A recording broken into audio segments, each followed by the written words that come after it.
Well, we have decided that vaccine is the ultimate answer. But have we decided to fight against terrorists by lathi wielding police? Is it so? Well, here I am telling you about terrorist. Terrorist is nothing else but a virus. I told you right in the beginning. But then, what do the antibodies do? They are nothing else. They are like a lathi wielding police of Delhi police, which tries to prevent the processions and the mob. But they do street fighting only. Similarly, the antibodies do street fighting only. I'll tell you how does it happens.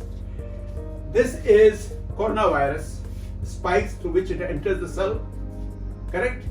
And the way in which enters is being blocked by antibodies.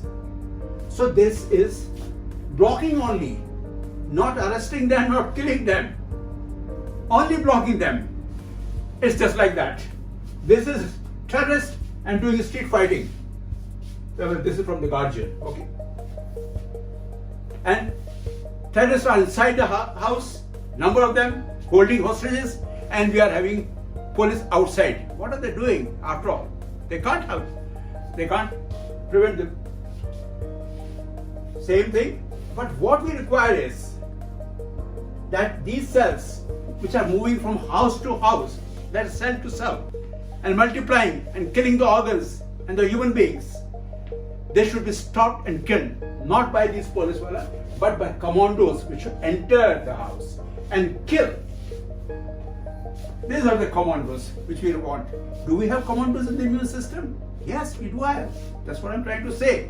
Our immune system should be stimulated, evoked, and really bulldozed into the main thing, to fight. These are our commandos. This is street fighting. They have these stun gun, you can call it, bombs to attack them. These are perforin and enzyme which kill the infected cells and the viruses. It's not my question only. 1 year back only, Oxford University's evidence-based medicine group also asked a similar question. Why immunity is about more than antibodies? What is the role of T cells in COVID infection? But this answer will be given to you later on the subsequent sections. But here I would just like to remind you again that immunity is of two types: adaptive immunity, antibodies, and cell-mediated. Antibodies are B lymphocytes and cell-mediated are T lymphocytes. So we are talking about the T lymphocytes here, which are the commandos here. And there are two types of commandos that we will tell you later on.